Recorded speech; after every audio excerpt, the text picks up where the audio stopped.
చాలా మంది ఏం చేస్తారంటే అందరు మెచ్చుకుంటారేమనేసి అందరు ఎదుట ఎలాంటి ప్రార్థన చేస్తారంట, విస్తరించి ప్రార్థన చేస్తారు. అప్పుడు ఏమంటారు, బా ఆమె చాలా గొప్ప ప్రార్థనా పరురాలండి కదా.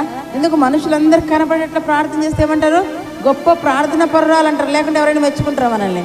ఎవరు మెచ్చుకోరు కదా. దేవుడు చూస్తాడు లేదు తర్వాత కథ. ముందు మనుషులు మమ్మల్ని చూడాలి, మనుషులు మమ్మల్ని పొగడాలి. కానీ బైబిల్ చెబుతుంది మనుషులు పొగడతలకు మనం ఎప్పుడు కూడా పడిపోకూడదు. ప్రభువు మెచ్చుకున్న వాడే యోగ్యుడు. ఎవరు యోగ్యుడంట? ప్రభువు మెచ్చుకోలే. నువ్వు ఏ పని చేసినా ప్రార్థన చేసినా మంచి కార్యం చేసినా ఏది చేసినా నీ దేవుడు చూస్తున్నాడని నువ్వు చేయాలి. మనుషులు చూస్తున్నారు లేదా, వాళ్ళు చూస్తున్నారు లేదా, వీళ్ళు చూస్తున్నారు లేదా అని వారికి కనపడేట్టుగా ఎప్పుడు నువ్వు చేయకూడదు. అలా చేస్తే నీ ఫలం నువ్వు పొందుకున్నట్లు అవుతావు. కనుక నువ్వు అలా చేయకూడదు. అలా చేయడం ఎవరికి ఇష్టమంట? శాస్త్రులకు, పరిసయ్యులకు ఇష్టం. కానీ నువ్వు అలాగ చేయొద్దని ఇక్కడ దేవుడు మనకు హెచ్చరిక చేస్తున్నాడు. మొట్టమొదటి ప్రార్థనలు ఏముండకూడదంట,